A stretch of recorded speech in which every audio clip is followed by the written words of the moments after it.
Yo, what is up, guys? Technometeor, DaiShogun now, and Dvon. Fucking, we're back with another episode of the Unmethodical podcast. Hello, guys. Hey, what's up? Dvon, are you there? No. Damn it, he's not here. What's happening, everybody? Welcome back to another week. Different stuff. What was this, 4? New week, new me. I think it's 3. I think. We're getting old already. It's 3 or 4, I don't know. We're old boys. It's my boomer memory. Well, I hope you guys had a good week. I know we have here. You know, seeing your comments. Thanks. Appreciate that. We got fans now. How's it feel? Are we making it big? We'll be making it big when I see the paycheck. You got a point. You feel out here getting this bread. Fuck it. I mean, I did invite some of our other friends to the thing, Total Control thing. And the first thing they said is, what do you want me to do for it and how much? I'm like, whoa, slow down. This takes time. We're here to fucking help each other out here. Yeah, Ethan was down, so that's cool. It's another person, another face. Oh yeah, that's one of the things we cover. We are going to have a new person on Total Control soon. Street Soldier, 17? 017, yeah. 017. Street Soldier 017. That's going to be our guy. He streams on Twitch, every now and then. How often does he stream? Usually a couple times a week. It just depends on what he's playing, who he's playing with. Like, he's not as active as he used to be whenever he was playing Fortnite all the time, but oh, yeah. he's been looking into getting more active. That's kind of cool. So, pretty soon, we're going to take over. Alright, I guess we can get into the first few things we're going to talk about here. Since we have DaiShogun, we got to kind of let him introduce himself, right? I don't know what you want me to say, but I'm DaiShogun, or Andy. I play a lot of video games. Mainly Call of Duty these days. But, I still get around, though. Like, I still play, RPGs. I have a Switch. I play Kingdom Hearts, Pokemon, Smash Bros. I just got new Super Mario Bros. U. I really play a little bit of everything. I just have a lot of friends that play Call of Duty, so that's really where I spend, my relaxed time after I get off work and stuff. Yeah. I play a lot of zombies. That's my shit. Yeah, that's his thing. He even found a fucking Easter egg. Were you first to do that? Yeah, I was first in the world last year on one of them. Which map was that? Do you remember? Yeah, it was the Torture Path. It's the worst map that ever got released. Oh, you would be first in the world to find the worst. You're first to the worst. It was cool. They released a video and shouted me out. I got shouted out by a couple of really big YouTubers. I got a letter in the mail from the game studio and a signed poster. So it was cool. It's one of those things that once in a lifetime thing. It'll probably never happen again. And if it does, it won't be as cool as the first time, Yeah, it'll never feel the same as the first time. I say that like I fucking done anything. I have not. You can't even beat Donkey Kong Country. Bitch. I do what I want. Yeah, you want to die, apparently. Yeah, it's entertaining, I think. Unless you think you can beat me. It's not thinking. I can definitely beat you. Oh, that's it. That is definitely a challenge. Okay. We're throwing down the gauntlet. Sometime we're gonna have to face off. Maybe stream this or some shit. I'll record it. I'm gonna show the world that you're not better than me at Monkey Boys. We can record it, or if it takes a while, if we wait until you get your new PC. Coming sometime this year, Twitch has duo streams as a feature coming where on one window you can see two people's video at the same time, so you could watch both gameplays on the same coherent screen. Ooh, I gotta do that. We could do shit like Mario Party. Yeah, it allows up to 4 people in the same stream window, and then with your Twitch features, if you stream it, you can save the VOD as a video file, and you could edit that into YouTube videos as well. Okay, I'm definitely gonna have to get on that one then. But I got a plan on getting this computer this year, and it's gonna happen. All right, well, we're in January, so I don't want to see you come around in December of this year and be like, "Oh, I'm ready to build the computer, guys." This year, it's happening this year. Okay, well, December still counts as this year, but we don't drag it out that far. We're getting there. I'm not gonna try to let it go that far. I want to be ready for like fall. I plan on like playing some Legend of Zelda or something. Zelda. Daggum Legend of Zelda. I'm gonna play that Zelda. Treat me a Mountain Dew. 2-liter Mountain Dew. When did you even send me that stupid like clip? That was like 2011, 2012 probably. Like, I had this one chili that was so hot it burned my mouth. I had to drink a 2-liter Mountain Dew. That's an old video, dude. That is certified prehistoric meme. That's ancient.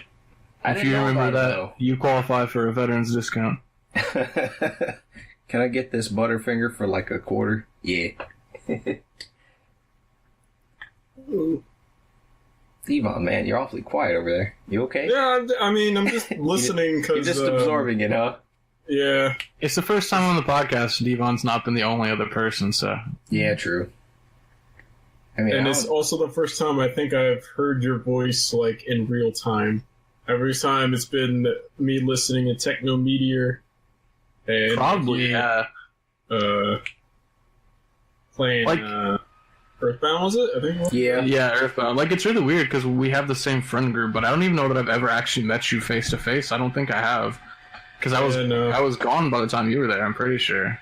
Yep. I actually got the opportunity to meet that nerd. I think you were here. I think you were still there. Was I? You should have been, because Charles was there. He met Charles. Well, I met him through Dodgeball. Was it whenever Charles came to Dodgeball? Because if it was 2013, 2013 was the year that I like did online. I can't remember. I'm getting fucking old. You're not getting old. It's just like I can't memorize anything anymore. Okay, yeah, but you can memorize specific things. It's just how your brain works. Like small little occurrences like that, you just kick out because you have like bigger things on your mind. True that. Well then. Fun times back at college. But it's still hard for me to believe that you guys did not know each other. Yeah. I mean, we both knew no friends Alex. I know that. I'm pretty sure he's getting a job with me, like in my company soon. What? Like, I know he applied, and I'm pretty sure he interviewed. Because he messaged me about it a little bit ago and was like, "Hey, man, looking for a new job. Would you recommend it?" And I'm like, I mean, I guess. Like, I don't know what you're looking for. I mean, it's a job. Like, yeah, it's a job. It pays pretty good, and it's a job. Like, if that's what you're looking for, absolutely. Go ahead, man. Like, work is work. It's not like I'm super enthusiastic about it, you know? Yeah, I mean, you go in day to day, make your money, get the fuck out. Right, I go in, I do what I'm told, I get my work done, I make my money, and then I leave. Like, when I leave work, I leave work. I don't go home and, like, dwindle on it and talk about it and think about it. Oh boy, it was sure fun. Like, I'm not one of those people. That's how you know you're hitting certified boomer. When, like, people will come home and just, like, their whole life revolves around work and stuff like that. I cannot imagine getting to that point. I'm just like, bro, I don't care that much. Like, I work in my, like, department I work in. Mm-hmm. I work with, like, a bunch of, like, I'm the youngest person. The closest person to me is, like, 32. Damn. And he's cool. Like, he plays games and stuff, so, like, he's really cool. I mean, him and friends. But, like, other than that, everybody's over 40 or right at 40. Yeah. And they've all got, like, kids and they're married, and, like, they'll talk about, like, what they did when they got home, and they're, like, talking about cleaning. Like, one lady's like, I barely even watch TV. When I get off work, I go home, I sit on my porch, I make the kids dinner, and then I sit on my porch until I go to bed. And I'm like, that sounds absolutely awful. Your fate is sealed. That's like when I go home, I watch some YouTube videos. I hop on the PlayStation, get myself a Monster Energy Ultra, crack that bad boy open. Like, I don't know. It's just like a huge generational difference that like I never really like I never realized because like other than dealing with like my parents until I started working with people that age. Uh-huh. And it's just like the interest that they have is so much different than what I'm interested in. Like, I mean, like you did tell me that these are the same guys that are telling you, what, aren't you like getting old for games? Too old for games? Yeah, I've had some people say that, and I'm just like, that's like in the nicest way I can say it to you without being like a dick. That's like the dumbest thing I've ever heard. It is. Because like I feel like a lot of the mindset that older people have is like playing games is like a waste of time or whatever. But it's like it's no different than what most people do. Whenever they go home, it's like people go home and they like sit on the couch or in the recliner and they watch TV, then they eat dinner, then they watch TV until they go to bed, you know? Yeah. Like, that's the mindset and like the activity of most people that are like a generation above us. And it's like, this is really no different. It's the same thing. You're just doing something you enjoy. The only difference is you sit and watch TV and I'm actually doing something that like uses my brain and keeps my like hand-eye coordination skills sharp, like actually benefits me in a way, keeps me like fresh and on my toes. Watching Judge Judy and Dr. Phil doesn't really do anything. No, I guess this fucking case is so like such and such. And if I want to watch Dr. Phil, I'd just watch a PewDiePie video. Well, pretty much. How about that? Had to fucking throw that reference in there. That's ancient too now. Yeah. That's like Shovel Girl. Damn, I forgot about that going in nostalgia part 2 from last episode. True. You missed out on some good talk, dude. I knew you would be interested in something like old school cartoons and all that. Oh yeah, definitely. Like I listened to the last episode. Oh yeah, you did. You actually left a comment too, and somebody must not have because they didn't leave a comment. Shonen protagonist. You know what? Because like you guys are talking about last episode, like podcasts are one of those like really easy digestible media that I can just like listen to while I'm working. Yeah, I don't have to like look at the screen or anything like that, and that's what's really nice about them. Just flows well. Just works. Wait, Todd Howard's still the same. You can just put like one earbud in and listen to, and just like kind of drift off, get your stuff done. Mm-hmm. And I'm enjoying these. I didn't know what to expect doing the first one, but I like these. I like doing this. It's easy to talk to you guys though. Well, yeah, it's easy to talk to people on a podcast who you're used to talking to. Like it's different if you get in a situation where it's someone you don't know. Yeah, like if you kind of have to like force conversation. Yeah, like what if you got like threw in a podcast with like Chris O'Neill or something? I mean, it'd be like whenever like I used to watch the H3 podcast a lot, and they would like have call-ins where they'd let like fans call in and talk to them. It's like if I called, I wouldn't even know what to say. I'd just be like, hey, I like your videos. Buy my show. Like that fucking G.I. Joe video, Buzz Lightyear. I love your movies. Oh man, good times on YouTube there. We got some classics on YouTube too. That's another thing I would like to talk about eventually. All the good YouTube poops. I mean, when's the last time you guys seen a good one that was like made recently? Yeah, I think 2015, I believe. I kind of feel like YouTube poop in itself is like a dying art. It's kind of like hit this pinnacle where kind of like not toxic necessarily, but like content like Filthy Frank and like old iDubbbz and stuff like that. I feel like that is just like in this bubble in time, and it's just never going to be like it was again. Like especially with like Filthy Frank-esque content, like you just couldn't make it on YouTube anymore because you just get shut down because of like not anymore. They're like super strict rules. There's a lot of regulations these days. Yeah, like YouTube poop's kind of one of those things that it's just like it was here and then it's gone, and I just don't feel like it's ever going to reach that level again. And I could be wrong because when you look at like animation, for instance, like animations were really big on YouTube, and then they kind of died off, and now they're kind of making their way back. Like, there's a lot of animators that were in, like, YouTube Rewind this year. Ooh. That's the thing I did not watch. Oops. It's awful. Don't waste your time. I heard it was watch the like, PewDiePie version. Bad. Like, wasn't there, like, how many dislikes did that shit get? This is the most disliked video on YouTube. Yeah. And it was the quickest. Yeah, it was like a week. Damn. Like, people were actively... It was basically like a smear campaign, honestly, because, like, there were people on Reddit and stuff that were saying, like, the number one most disliked video at the time was Baby by Justin Bieber. Mm-hmm. And YouTube Rewind was the second most disliked.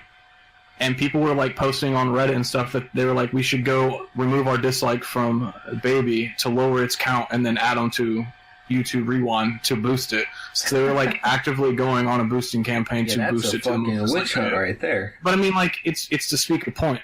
Like, because, you know, back whenever YouTube Rewind started, like, I don't remember that. I think the first YouTube Rewind was, like, whatever year that Friday came out. Oh, Rebecca Black. Yeah, because, like, they had her host, like, a top 10 best videos of YouTube or whatever that year, like, most viral videos. What do they think? It was always, like, YouTube Rewind was always, like, a celebration of creators, like, people that had done big things and stuff like that. Mm-hmm. But now it's just, like, celebrities and, like, these hand-picked anomalies of creators that YouTube agrees with. Whereas, like, you know, you would think that even though PewDiePie's had some scandals and obviously YouTube doesn't like him because of, like, the stuff he's done or whatever. I mean, like, he's the number one most subscribed. He just hit 75 million. Like, he's breaking, every time he gets a new subscriber, he's breaking a milestone. Like, he's setting a record at that point. God. You would think you would just include him for the sheer, like, thought of, like, he's the number one. That people are watching this. Right. I mean, he's still, they don't really recommend his videos. Like, they don't push him like they used to. And he's still just, like, getting tons of views on every video. I mean, like, even last year, they had, like, Logan and Jake Paul, and it's like, I mean, are they really the greatest of examples? I mean, that's a whole nother topic in itself, but... Oh, yeah, it is. They do some shit. When it opens up with Will Smith and then it has, like, every late-night talk show host in the YouTube Rewind, you know it's kind of just, like, a dying art. Yeah. But, I mean, even then YouTube came out and said, like, we hear you, we know what you want, so, I mean, we'll see. Do they? I mean, when they're putting celebrities in there... What I talked about with one of our other friends is, like, I feel like there's a sense of disconnect with, you know, actual, like, celebrities and YouTube celebrities, I guess. Like, I do not know how to explain it. I'm not saying, like, YouTube celebrities are not, like, actual celebrities or anything like that. No, but, like, TV stars and movie stars and talk show hosts. But, like, yeah, you step into an area I don't feel right about this. Like, Will Smith, for instance, like, I don't really know that I would push him as a YouTube celebrity, even though he probably does have a lot of subscribers. Same with, like, Jimmy Kimmel. Like, I wouldn't classify them as YouTube celebrities, even though they have a YouTube channel, because they didn't grow and thrive from the YouTube community. They had a fan base, like a dedicated fan base elsewhere, and then they moved here and obviously naturally found success, especially because of the fact that YouTube pushes them so hard on, like, the trending page and stuff like that. Yeah, that is fair. That's a fair point. I mean, but that in itself kind of brings up, like, an interesting topic that I've seen people talk about with, like, Jack Black's, like, gaming channel, I right? was like, just gonna go to him next. Like, he got, like, 3 million subscribers in a week, I think, or something like that. Yeah, something like that. Like, right. it was 2 weeks, because in the first week he got 1 million. Okay. Like, I think it was like 1.5 million. So, I mean, his channel's been out for, like, a month now, and he's released 2 actual videos, which, granted, I've watched both of them. I think they're both pretty funny. I subscribe to him. But I've always thought he was funny, you know what I mean? Yeah. But at the same time, it's like, it's almost unfair to praise him for hitting, like, such a high subscriber count so fast when he's already... that much credit for YouTube. Like, I'm not saying he doesn't deserve credit, because, I mean, at least his content isn't just clipped interviews from his late-night talk show. Like, at least it's original stuff he's putting out. But, I don't know. It's an interesting... I don't know how to describe it, but you remember when you first told me about this, I was like, this is a stupid idea. I hate this. Jack Black on YouTube, why is he coming here? I felt like, oh, okay, we're like doing this YouTube thing. You know, it kind of feels like an outsider to me. Well, it kind of feels like celebrities are coming into the YouTube space, and I don't want to say this like it's obviously true, because, you know, like, it's not like I talk to Will Smith every day and he tells me all his deep, dark secrets. Truth to it, I think. But it's kind of like... Go ahead. Well, okay. I'm like just wondering what's bringing these people here. I mean, if they're doing it for money, I don't like it. Well, I'm sure that's part of it. They're doing it for entertainment value and then maybe money after. As like a afterthought, then I'd like that. Because Jack Black is funny. Both. But I mean, like, it's kind of like people come to YouTube, and because these, like, big celebrities and stuff blow up, it kind of suppresses, like, original content from original creators. There you go. That's what I was going to. Right there. I mean, after watching his newest video, I feel like he does understand what, you know, YouTube is about. And that he's not just being here just to, look at me. No, yeah, I can agree. Like, after watching his first two videos, I can say, like, he's obviously in it for the fun of it, which is fine. Yeah, that's great. That works. Like, he clearly is enjoying what he's doing, and I see no issue with that at all. Genuinely fucking funny. The megalovania. Yeah, that shit caught me off guard whenever he had Sans fucking doing the Fortnite dance. I was just like, wow. He actually Since we've been on this topic for quite a while, how about we actually segue into a different topic that kind of pertained to that one? How about, you guys remember, I don't know if you guys ever had any, but arcade places or anything like that? Because we used to have two. One in my old mall that got shut down, and another one that was actually still there, but I would consider it more of like one of those bowling alley kind of arcades, you know what I mean? Oh, yeah. Yeah. Not one of those, hey, let's go here and let's play some NFL Blitz or some, I don't know, snowboarding game or something. Do you guys have any fond memories of those? Well, there was a place in town called the Roller Cave. I didn't go there too often because this is a fucking skating rink. And one fucking day made me not ever want to go to the skating part of skating rink again. And that was in like, what was I in, 4th grade? Fucking somebody, like some older kid, like a fucking 5th grade or something, zooms right in front of me on his goddamn skates.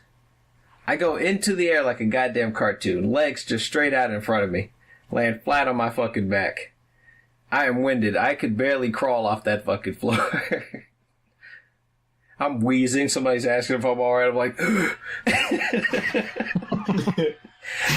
he shat on me. I got fucking shit. I mean, like, obviously, there were, like, places like, you know, movie theaters that had, like, some games, and, like, bowling alleys obviously always have some arcade games, but, like, I never really considered that to be, like, an arcade. Yeah, not like something in town like a Tilt. Like the... Yeah.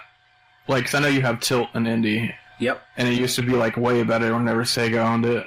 I know, right? But, like, there's Dave & Buster's in Indy, but that kind of... it's kind of like adult Chuck E. Cheese. It's kind of like, do you really consider it an arcade, or is it really just that is the best way for people to go get that. Drunk and play games? I'm gonna get buzzed. I would definitely say if you're in the area in Indianapolis, I would check out this area called Boss Battle Games, because they have a huge arrangement of like great arcade games. They have like King of Fighters. They have a whole bunch of nostalgia ones. Wait a minute. There's some good places down south too. Where did we go? That's what I was about to bring up. Like, because in where I'm from in Evansville, we used to have, like, when I was a kid, we had 2 malls. One of them was like dead now. But we used to have like this really big arcade in the back, and I remember playing like Mortal Kombat and stuff there when I was a kid. But it got shut down inevitably because like arcades are they're kind of like in a renaissance now, where like they were a huge thing.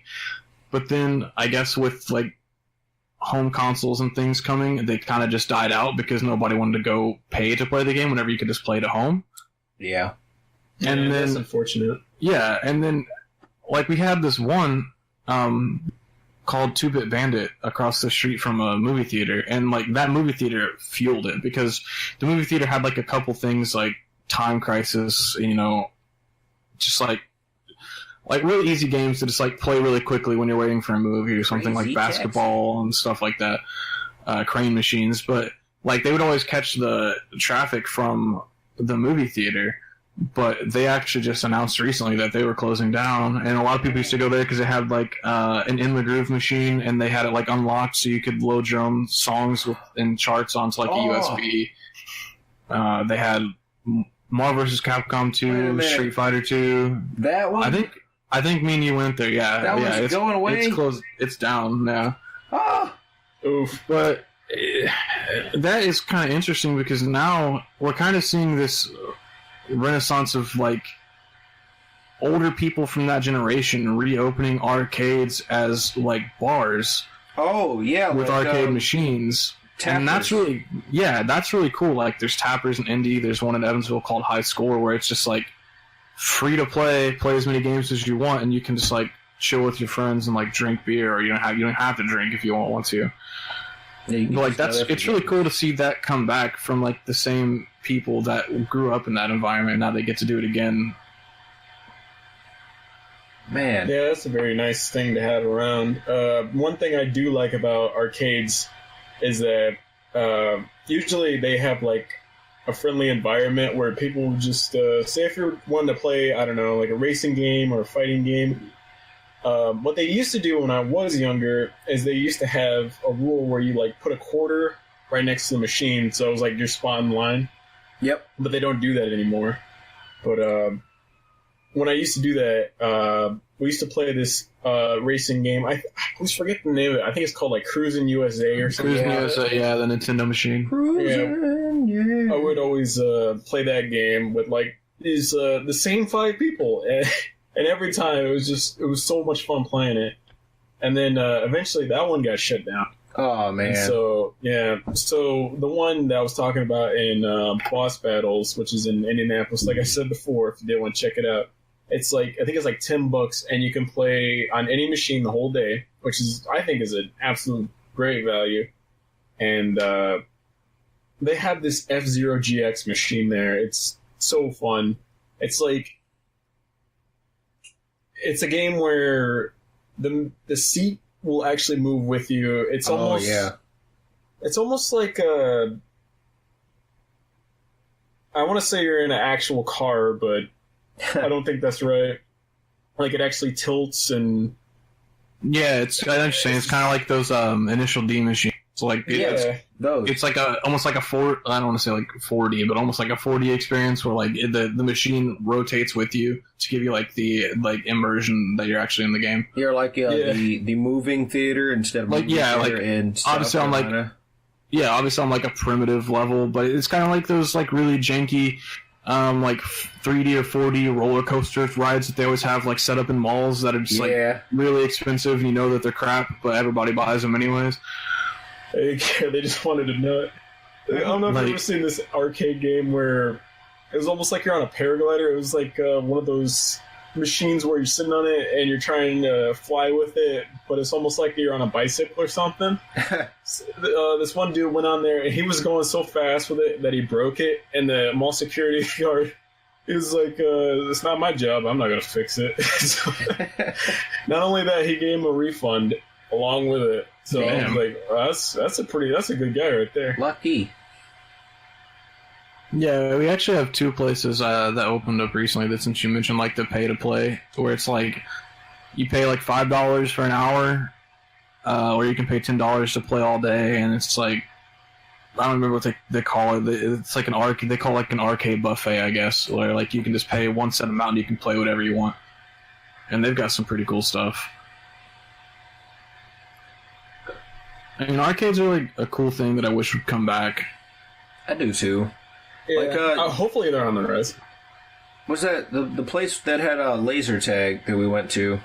No, Combat Ops? Yeah, Combat Ops. They got a nice fucking selection in there. They got axe throwing too, which I kind of want to partake in.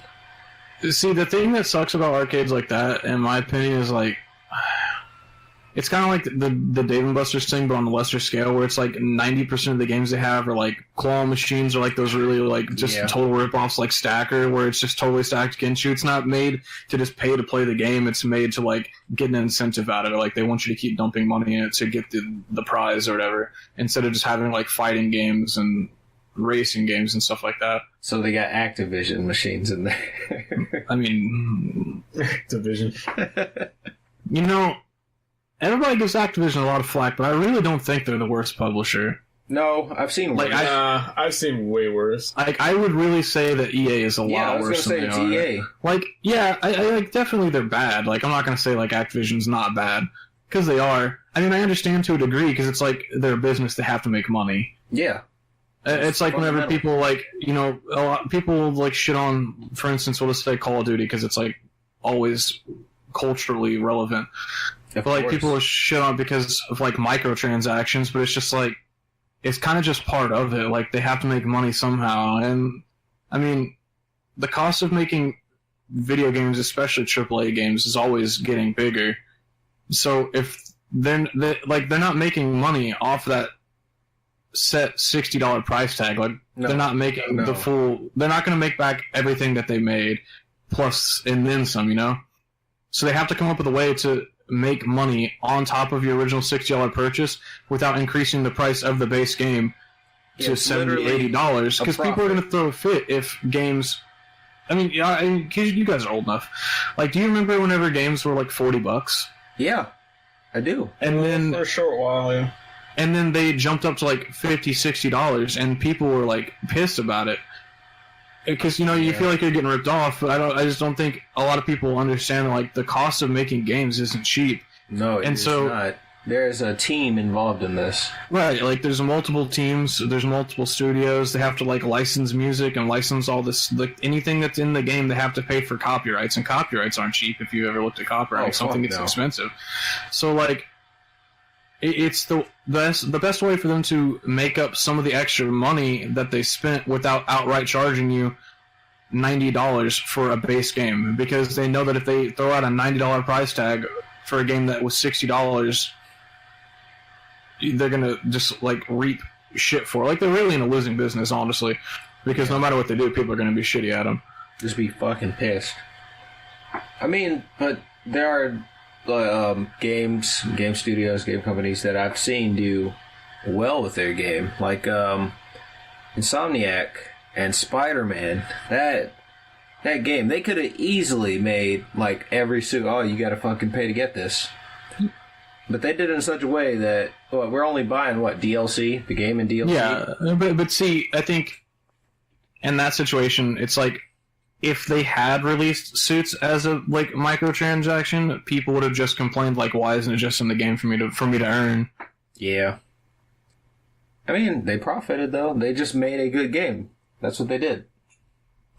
It's gonna sell. I don't know. Like, I mean, it's such a weird topic because like it's so volatile and everybody. Like the thing that sucks about games is like, as much as I enjoy games and like gaming in general. Mm-hmm. Everyone in that space is so volatile and so ready to be pissed off, it seems like. Fair.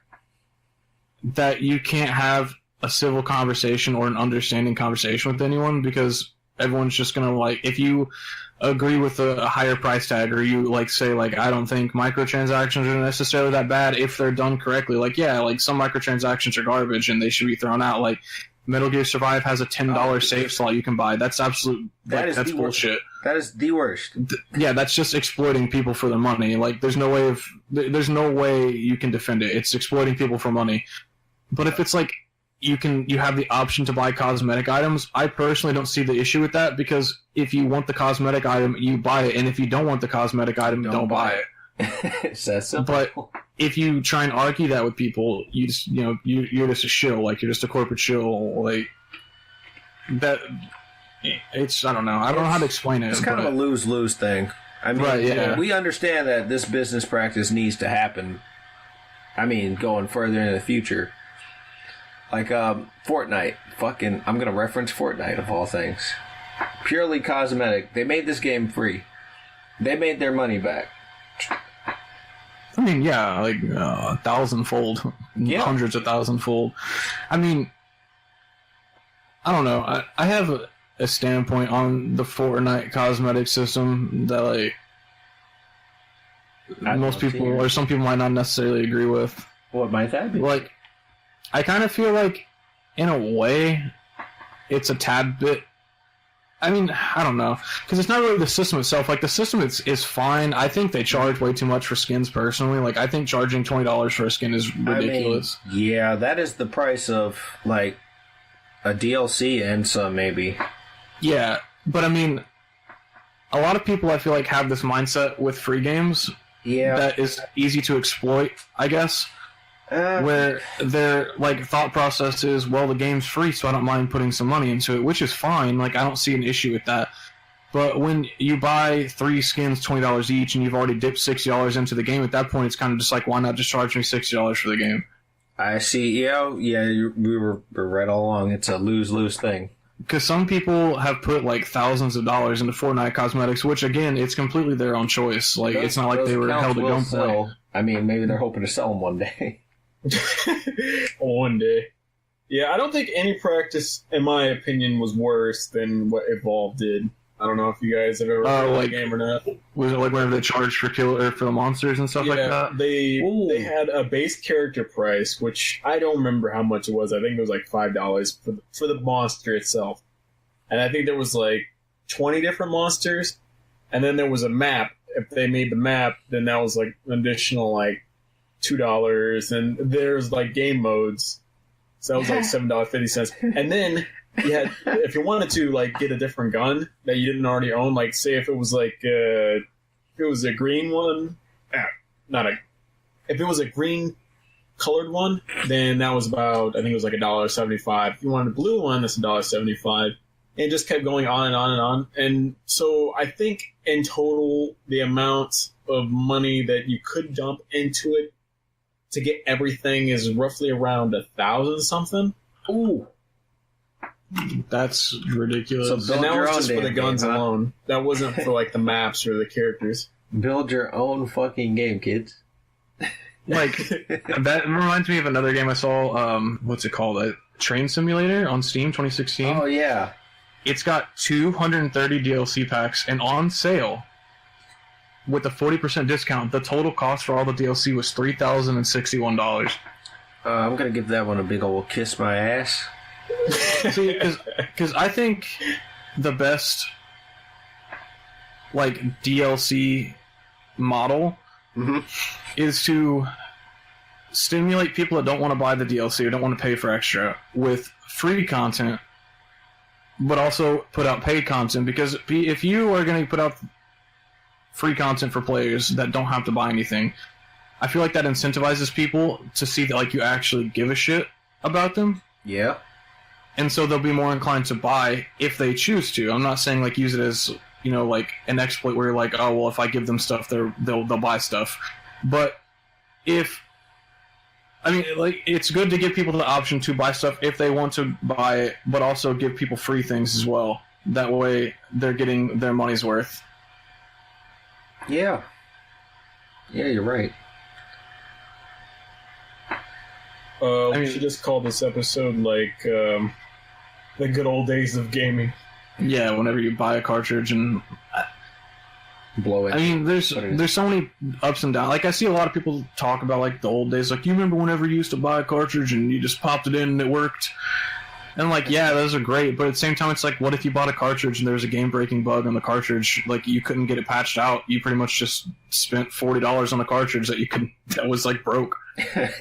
Help, my game was corrupted. Sorry.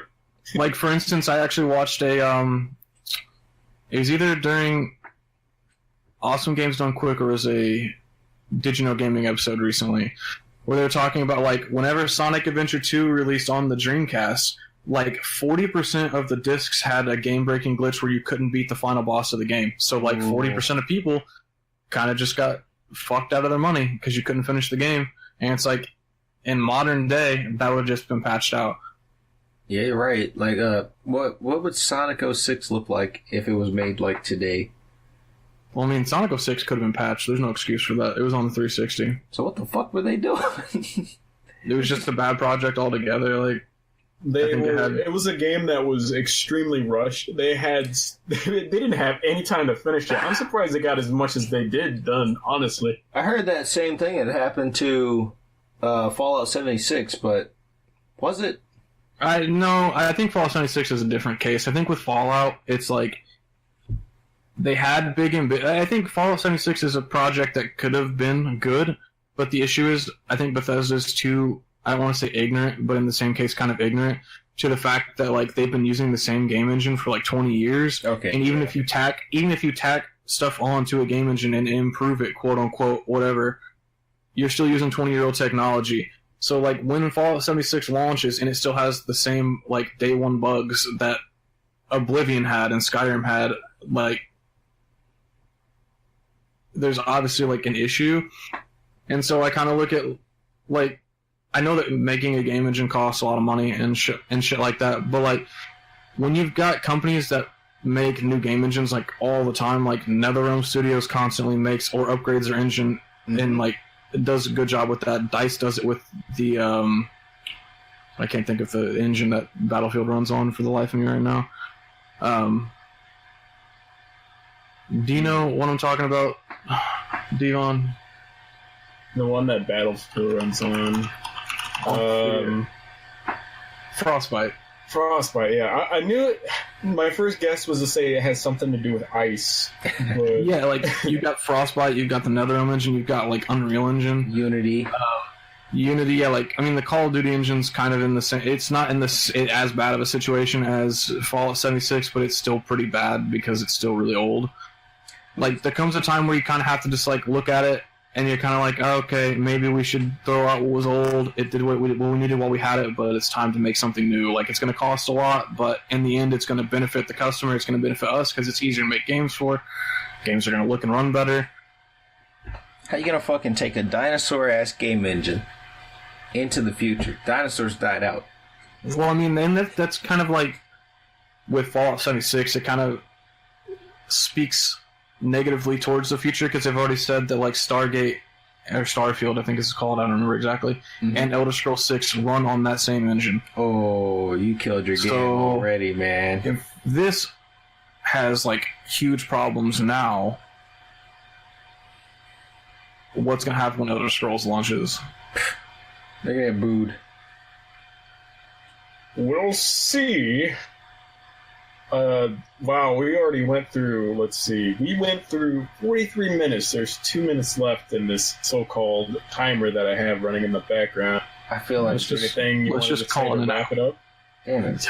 There's so much. We have so many topics we didn't cover. I know, isn't that we could have did that last week too. Isn't that sucks, but let's just take the game development topic we had and like shoestring it into another topic. At least we can get one of the topics we wrote down out of the way. Yeah, you're right. Like short, it'll be a short, sweet one. But like in the DKC episode, like 2 episodes ago, if anybody here watched it, you guys were talking about like how good that game looked and like because it looks better than any other SNES game. Like artistic, I mean, I guess it depends on where you stand artistically because like pixel art is really good, but like obviously that game is like more advanced than anything on the console. Yeah, and so I just want to give a short blurb about like how it was possible and what they did. How are they like making these? Like, so like basically, 3D. What Rare did was they bought like all these supercomputers, and they rendered all of the models in full 3D, like something that could have run on the 64 basically, or the PlayStation 1. They rendered all of those models for everything in the game, like the items, the characters, all that stuff. And then what they did is they compressed it into a 2D sprite, like a pixel sprite. So basically, it's kind of like if you super sampled, if anybody knows what that means, a 4K image into a 10K image. Mm-hmm. Like, if, for instance, if you have like a PlayStation 4 Pro or an Xbox One X or even a PC, you can do this thing called super sampling, which is basically where your console or PC renders the image at 4K but outputs it at 1080 so that it has a better looking image than what you'd actually get if it was rendered at 1080. So that's essentially what they did. They rendered full 3D models and then compressed them to 2D sprites, which gave them the benefit of higher like model quality while still being at the Super Nintendo quality. So whenever you compare something like Super Mario World to Donkey Kong Country, there's just like this huge leap. Oh yeah, that and what like because they weren't playing with pixels, so to speak. They had full 3D models. Damn. They weren't using pixel art. You're right. You did tell me that there was an interesting thing that you had to say about the graphics in that one, and I did not know that. That's like what they did with Killer Instinct too. That's why Killer Instinct has like such a unique look. I mean, it kind of looks a little more janky, I think. Rare, but thank you. I mean, good rare, not newer rare. Good rare. Even then, it kind of goes back to like Street Fighter, where like Street Fighter is like really pixel arty, you know. But like you look at Mortal Kombat, and they have like real people that they just like photographed and recorded. Yeah. They just they used a super advanced technique at the time, and it paid off because to this day I would still argue that at least technically it's the Donkey Kong trilogy is the best looking Super Nintendo game on a technical level. Like you could argue an artistic level that other games look better, like Earthbound and even like Super Mario or Yoshi's Island. Like I would say that's probably one of the best looking artistically. Yeah. But I agree with you there, actually. That's what I was thinking of. Yoshi. Yoshi. Are we ever going to talk about that? Oh, man. I want to mention I remember one interesting thing before we sign off about Yoshi's story is that in not Super Mario. I meant to say Star Fox 6 or SNES, the original one. There was a little chip in it. I forget exactly what it's called, but it made the game. Chip. Yeah, it had that same chip in Yoshi's story where it would make things render in a nutshell, this looked like it gave stuff depth that really didn't have. It made things look like they were 3D when they were actually 2D. And it was actually really, really unique looking for some of the stages and some of the bosses and whatnot. Oh, so you're mentioning like perspective. Like it was basically a second processor in the cartridge that like, because what would actually happen in Super Nintendo games or like cartridge-based games is like the data was on the cartridge, but the chips in the Super Nintendo would render everything and process everything, but they used the second chip to boost that, so the second chip gave the Super Nintendo the capability of rendering like full 3D. It was also used in, on top of what you said with Yoshi's Island, it was also in Super Mario RPG. Oh yeah, you're right. As well as they used it in Doom and Star Fox 2, which obviously got canceled, but is on the Super Nintendo Classic, and the ROM's also available on the internet if you want to play. We'll have to do another one of those games. Start another series up. Alright, we'll probably have to do that. I don't mean to cut it short, but we went over our time a little bit, which is fine. Nothing wrong with that. I'm glad we could actually, outline some topics that we didn't even, really write out too much other than the Donkey Kong Country and what else was the other one that we outlined?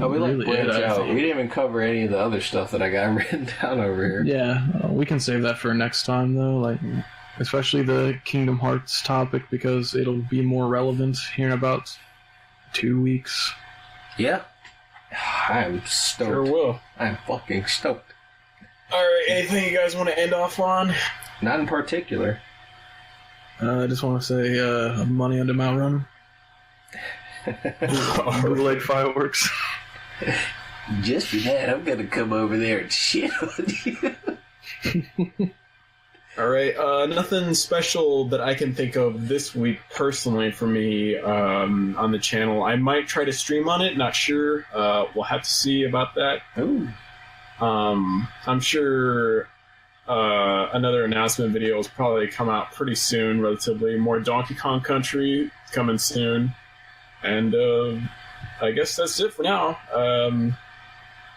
Thanks for watching. Please subscribe, hit that notification bell to stay updated.